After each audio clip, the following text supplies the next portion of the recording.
June 1945, shortly after the end of World War II in Europe. American troops looking for war criminals responsible for the crimes committed during the Second World War arrive at the Capuchin monastery in Altötting, Germany. They find the man they have been looking for, a Catholic priest. However, he is no ordinary priest. He is a former president of the fascist Slovak state, which collaborated closely with Nazi Germany during the Second World War and sent tens of thousands of Slovak Jews to concentration camps, where they were met with their death. His name is Jozef Tiso. Jozef Tiso was born on the 13th of October 1887 in Bicsa, then part of Austria-Hungary. His father was a butcher, and Jozef was raised in a religious family. Because he was an excellent student with a talent for languages, especially Hungarian and German, he caught the eye of the bishop of the Roman Catholic Diocese of Nitra, Imrich Bender, who sent him to study theology at the University of Vienna in 1906. In 1910, Jozef Tiso was ordained as a priest, and 1 year later, he graduated as a doctor of theology. After returning to his homeland, Tiso became an assistant priest in 3 parishes in today's Slovakia. He performed extensive educational and social work among the local people and fought against poverty and alcoholism. It is believed that it was during this time when his antisemitic views were formed. Tiso blamed the Jewish tavern owners for the rising alcoholism, and he was also a member of a self-help association selling food and clothing cheaper than the local store, which was owned by a Jew. After the outbreak of the First World War, on the 28th of July 1914, Jozef Tiso served as a military priest of the 71st Infantry Regiment of the Austro-Hungarian Army, which consisted mostly of Slovak soldiers. During the spiritual care of the wounded and dying soldiers, Tiso got first-hand experience with the horrors of war. At the end of 1914, Tiso fell ill with a serious kidney illness, and his military career was over. The dissolution of the Russian, German, Ottoman, and Austro-Hungarian empires led to the creation of independent states, including Poland and Czechoslovakia, which was created in October 1918, when it declared its independence from Austria-Hungary. It included the Czech provinces of Bohemia and Moravia, Slovakia, the province of Subcarpathian Rus, which occupied the eastern region of Czechoslovakia, and portions of Austrian Silesia. 50% of the Czechoslovak population consisted of Czechs. Germans and Slovaks accounted for 22% and 16% respectively, the rest being Hungarians, Ukrainians, Hebrew and Yiddish, and Polish. The First World War ended on the 11th of November 1918, when the German leaders signed the armistice in the Compagnie Forest in France. The introduction of new weapons like the machine gun and gas warfare led to enormous losses, and the war claimed the lives of 10 million soldiers. Property and industry losses were catastrophic. As a result, the victorious powers imposed a series of treaties upon the defeated powers. Among the treaties, the 1919 Treaty of Versailles held Germany responsible for starting the war and liable for massive material damages. The treaty required demilitarization of the Rhineland, extensive reparation payments by Germany, and the loss of 13% of Germany's pre-war territories, including the Haluchin district, which Germany had to concede over to Czechoslovakia. The treaty was signed on the 28th of June 1919 in the Palace of Versailles. The shame of defeat and the 1919 peace settlement played an important role in the rise of Nazism in Germany and the coming of the Second World War just 20 years later. In December 1918, a few months before the 1919 Treaty of Versailles, Jozef Tiso joined the Slovak People's Party, a far-right clerico-fascist political party with an authoritarian ideology. The party had been founded by Andrej Hlinka, a Slovak Catholic priest, in 1913. After the collapse of the Austro-Hungarian Empire at the end of World War I and the formation of Czechoslovakia in October 1918, Andrej Hlinka was opposing Czechoslovakism, which underlined the reciprocity of the Czechs and the Slovaks and demanded Slovak autonomy. Jozef Tiso became a popular speaker of the party, gradually strengthening his position owing to his energy as well as intelligence and elite education. In 1925, the party changed its name to the Hlinka's Slovak People's Party. Tiso became one of the party's leaders, and after he became the Czechoslovak Minister of Health and Physical Education in 1927, he surprisingly refused the government-provided ministry flat, staying in one of the Prague monasteries instead. In 1930, Tiso became the official vice president of the Hlinka's Slovak People's Party and seemed destined to succeed Hlinka. In the years after World War I, the Soviet Union and Italy saw the rise of totalitarian regimes led by dictators such as Joseph Stalin or Benito Mussolini. This form of government prohibited all opposition parties, and the state attempted to assert control over every aspect of public and private life. By the middle 1930s, Tiso's views shifted toward authoritarian and totalitarian ideas too. He repeatedly declared that the Hlinka's Slovak People's Party was the only party representing the Slovaks and the only one which spoke for the Slovak nation. Adolf Hitler became a dictator in 1933 when his Nazi party came into power. One of the reasons was that many Germans could not concede their country's defeat in World War I, arguing that backstabbing and weakness in the rear had paralyzed and eventually caused the front to collapse. The Jews, they claimed, had done much to spread defeatism and thus destroy the German army. They interpreted the terms of the Versailles Peace Treaty and the steep compensation payments that it entailed as revenge by the victors and a glaring injustice. Hitler claimed that communists and Jews had surrendered German honor to a shameful peace. The Nazi regime began not only to restrict the civil and human rights of the Jews, establishing the first concentration camps, but it also demanded the return of the Sudetenland to the German Reich. The Sudetenland was a border area of Czechoslovakia on which the ethnic German population of Czechoslovakia lived. This part of Czechoslovakia also contained the Czechoslovak army's defensive positions in the event of a war with Germany. In late summer 1938, Hitler threatened to unleash a European war unless the Sudetenland was ceded to Germany. The leaders of Britain, France, Italy, and Germany held a conference in Munich between the 29th and 30th of September 1938. In what became known as the Munich Agreement, they agreed to the German annexation of the Sudetenland in exchange for a pledge of peace from Hitler. The Czechoslovaks were not invited to the conference and felt that they had been betrayed by the British and French governments. On the 30th of September 1938, the British Prime Minister Neville Chamberlain, on his return from Munich, made a peace for our time declaration believing he had averted war. However, this peace would not last long. As a result of the Munich Agreement, the leaders of the democratic government in Czechoslovakia resigned. President Beneš left the country for France, and Slovakia was granted significant autonomy. At this time, Jozef Tiso was already the leader of the Hlinka's Slovak People's Party, as Andrej Hlinka had died in the August of 1938, only a few weeks before the Munich Conference took place.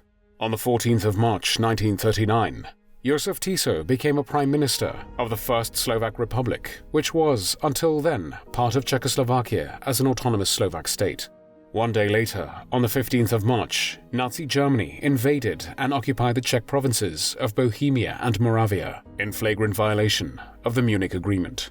Under Tiso's leadership, Slovakia became a Nazi puppet state, whose followers established a fascist, authoritarian, one-party dictatorship, strongly influenced by the separatist Catholic clerical hierarchy in internal policy and closely allied with Nazi Germany. The ruling party was the Slovak People's Party. The Second World War started on the 1st of September 1939 with the invasion of Poland. In October 1939, Tiso became a president of the First Slovak Republic and closely collaborated with the Nazi regime. In April 1940, the first Aryanization law was passed, which meant the seizure of Jewish-owned property and exclusion of Jews from the economy. This was justified by the stereotype and reinforced by propaganda that Jews obtained their wealth by oppressing Slovaks. In mid-July 1940, shortly after the fall of France, Adolf Hitler invited Tiso to a summit held in Salzburg. The reason was that after, in 1939, Slovakia renounced much of its foreign policy and military autonomy to Germany in exchange for border guarantees and economic assistance. The fraction of the Slovak People's Party, which consisted of intellectuals centered around the journal Nastup, opposed the imitation of Germany and insisted on an independent foreign policy. Germany sought the expulsion of the Nastup group from positions of influence. Next to Nastup, there were two other factions of the Slovak People's Party, the radical branch led by the Slovak Prime Minister Vojtech Tuka, who also took part in the Salzburg Conference, and the clerical branch led by the President Jozef Tiso. On the 28th of July, Tiso first met privately with German Foreign Minister Joachim von Ribbentrop, who informed the Slovaks that Germany considered Slovakia within its Lebensraum, meaning living space, and therefore justified interference in Slovakia's internal affairs. Jozef Tiso then met Adolf Hitler, who explained to him that failure to comply would leave the Slovak state at the mercy of Hungary by revoking the protection guarantees of 1939. Hungary had already annexed territory in southern Slovakia in the autumn of 1938. The result of the Salzburg Conference was that the Slovaks agreed to replace influential Nástup supporters with reliably pro-German radicals, and that the Slovak state became more strongly oriented towards Germany, especially in the area of anti-Jewish measures. Another result was the appointment of various German advisors to Slovakia. On the 9th of September 1941, the Tiso government passed the Jewish Code, which was based on the German Nuremberg Laws. Government propaganda boasted that the Jewish Code was the strictest set of anti-Jewish laws in Europe. This law definitively excluded Jews from public life, restricting the hours that they were allowed to travel and shop, and barring them from clubs, organizations, and public events. It also significantly reduced their personal life and property rights. This was a harbinger of the deportations of Jews to extermination camps. According to a census of the 15th of December 1940, there were about 89,000 Jews in Slovakia. In March 1942, the Slovak state signed an agreement with Germany that permitted the deportation of the Slovak Jews. Between March and October 1942, some 58,000 Slovak Jews were concentrated in indigenously established labor and concentration camps, mainly in the camps Sereď, Nováky, and Víchne. The Slovak authorities then transported the Jews to the border of the Government General or the German Reich and turned them over to the German SS and police. One of the main forces behind the deportation of Slovak Jews to Nazi concentration camps in German-occupied Poland was Vojtech Tuka, the Slovak Prime Minister. Virtually all of the deported Slovak Jews were killed in Auschwitz, Majdanek, Sobibor, and other locations in German-occupied Poland. Only 300 of them survived. Among them were Alfred Wetzler and Rudolf Vrba, who escaped from Auschwitz in the spring of 1944 and compiled the first detailed report on operations there for general dissemination in the West. Jews who were not deported were granted a presidential exception as they were crucial for the war economy. During Tiso's presidency, the Slovak state paid Germany 500 Reichsmarks for every deported Jew for what they called retraining and accommodation. In total, the Slovak state paid Nazi Germany 10 million Reichsmarks for murdering its citizens, the Slovak Jews, in Nazi death camps. During the deportations, some 6,000 Slovak Jews escaped to Hungary. When the papal nuncio reached the Tiso government that the German authorities were murdering the Slovak Jews in German-occupied Poland, the Slovak president hesitated and then refused to deport the remaining 24,000 Jews in Slovakia in the autumn of 1942. The situation changed with the outbreak of the Slovak National Uprising on the 29th of August 1944, when the Slovak communist and non-communist underground rose against the Tiso regime as Soviet troops entered neighboring Subcarpathian Rus. Because the Tiso government was not able to quell the uprising, German troops moved in. Einsatzgruppe H, Nazi mobile death squads, whose duties included rounding up and killing or deporting the remainder of the Slovak Jews, accompanied the Wehrmacht, German armed forces, into Slovakia. Between September 1944 and the end of the year, German units deported approximately 12,600 Slovak Jews, most of them to Auschwitz, Theresienstadt, and other camps in Germany. Only about half of them survived. A few thousand Jews who were caught in hiding or fighting with the partisans in Slovakia were killed by the German and Slovak Linke Guard units. The Slovak National Uprising lasted from August until the 28th of October 1944. On the 30th of October the same year, Jozef Tiso personally decorated German soldiers in Banská Bystrica in Slovakia who had fought in the uprising. One of the decorated was Oskar Delewanger, one of the most notorious perpetrators of the criminal Nazi regime, whose unit terrorized the civilians and committed unspeakable atrocities, mostly in Poland and Belarus. In all, German and Slovak authorities deported more than 70,000 Jews from Slovakia. The Germans murdered more than 60,000 of them. By the end of the Holocaust, more than 2/3 of the Jews living in Slovakia had been murdered. When the Red Army conquered the last parts of Slovakia, Jozef Tiso ran away via Austria to Germany, where he went into hiding with false identity documents under the assumed name Dr. Josef Taborski. After he was captured by the American forces in June 1945, Tiso was extradited to Czechoslovakia in October the same year. The trial with Jozef Tiso began on the 2nd of December 1946. According to the prosecutor, when Tiso was shown the footage from the concentration camps, he was indifferent, looking sideways or at the ground. He showed no remorse and refused to make a statement condemning the crimes of Nazi Germany on the grounds that if he had condemned anything the Germans had done or felt sorry for the victims, they would have said that he had broken down and was confessing his guilt. He added that if this situation had occurred again, he would have acted in the same way. On the 15th of April 1947, the Czechoslovak National Court found Jozef Tiso responsible for a number of crimes, including approving the Jewish Code, expropriating the assets of the Jews, and approving deportation of almost 58,000 Slovak Jews to Nazi concentration camps in 1942, and sentenced him to death by hanging.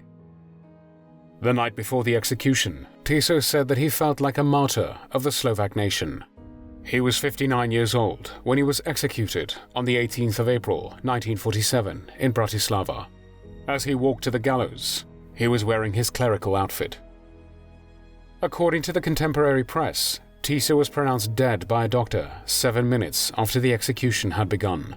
This moment started the legends and myths surrounding the trial and his death.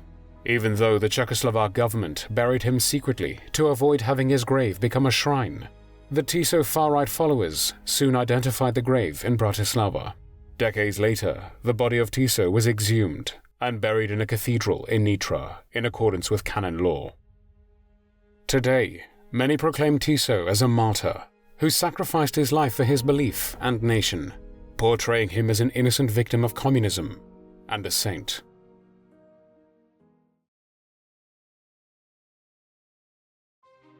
Thanks for watching the World History Channel. Please help us to create more videos by clicking on the donation link. Thank you, and see you next time on the channel.